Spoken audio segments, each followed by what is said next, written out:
नमस्कार विद्यार्थी मित्रांनो, Sunil Shinde form filling master या माझ्या यूट्यूब चॅनलमध्ये आपलं स्वागत आहे। मी सुनील शिंदे आपल्यासाठी पुन्हा एकदा एक नवीन व्हिडिओ घेऊन आलो आहे। How to check in first year engineering allotment. तर विद्यार्थी मित्रांनो, या व्हिडिओद्वारे आपण फर्स्ट इयरची इंजिनिअरिंगची अलॉटमेंट कशा पद्धतीने बघायची याची संपूर्ण माहिती आपण या व्हिडिओद्वारे बघणार आहोत। त्यासाठी मित्रांनो, आपण हा व्हिडिओ नक्की शेवटपर्यंत बघा आणि आपण जर माझ्या यूट्यूब चॅनलवरती नवीन आला असाल तर माझ्या यूट्यूब चॅनलला लाईक करा, शेअर करा आणि सबस्क्राईब करा। तर चला मित्रांनो, आता आपण व्हिडिओ सुरू करूया।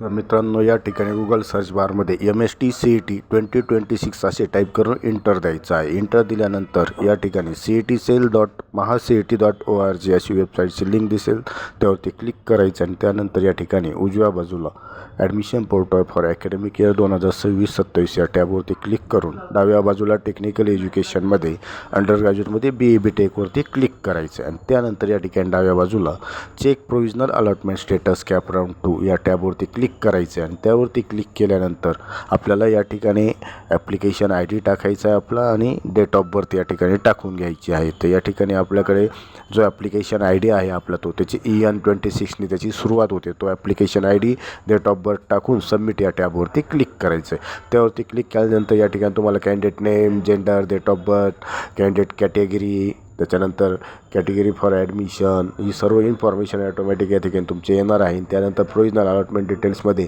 इन्स्टिट्यूट अलॉटेडमध्ये आपल्याला ज्या कॉलेजला अलॉट झाले त्या कॉलेजचं नाव, ब्रँचचं नाव, चॉईस कोड, ही सर्व इन्फॉर्मेशन या ठिकाणी आपल्याला दिसणार आहे। प्रेफरन्स नंबर अलॉटेड आणि कॅप राऊंड अलॉटेड नंबर, ही सर्व इन्फॉर्मेशन या ठिकाणी दिसणार आहे। या ठिकाणी याचाच अर्थ तुमचा कॉलेजला नंबर लागला आहे आणि या ठिकाणी जर नॉट अलॉटेड असा मेसेज आला तर तुमचा कुठल्याही कॉलेजला नंबर लागलेला नाही। तर मित्रांनो, अशा पद्धतीने आपल्याला आपली अलॉटमेंट चेक करायची आहे। तर मित्रांनो, तुम्हाला हा व्हिडिओ आवडला असेल तर याला नक्की लाईक करा, शेअर करा आणि सबस्क्राईब करा। थँक्यू।